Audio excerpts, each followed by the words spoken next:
Nu-mi demon pe mine, că sunt atât de sincer încât nu mă pot abține să nu spun ce nu-mi convine, prea mult respect de sine. N-am de gând să mă las călcat în picioare de nimeni. Însă despre tine, sincer nu știu ce să zic.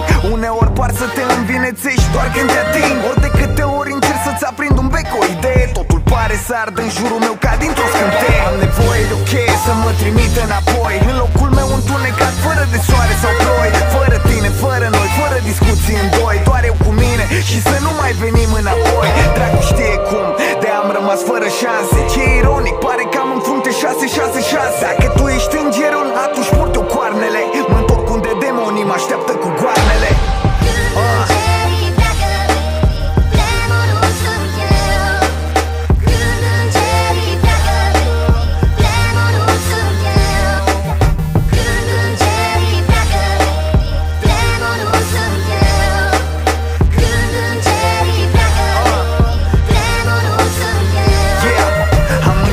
Să fiu alt om, dar nu ai vrut altul. Am revenit la vechiul eu, a crăpat asfaltul. Între noi doi scumpoi un crater imens. Uită-te în ochii mei, dacă intru nu mai ies.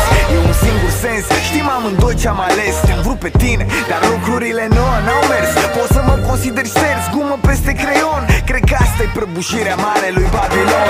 Vezi tu, începutul a fost extraordinar, imaculat, acum simt tot așa murdar. Hardy har har, și-ai un râs așa forțat. O să vedem dacă sunt demon și când sunt plecat. Măcar sunt bărbat să-mi asum părțile mele proaste. Tu ești femeie doar că-ți văd eu părțile frumoase. Deci când îngerii pleacă, demonul sunt eu. Totuși, să spun că tu ești îngerul mi-e tare greu.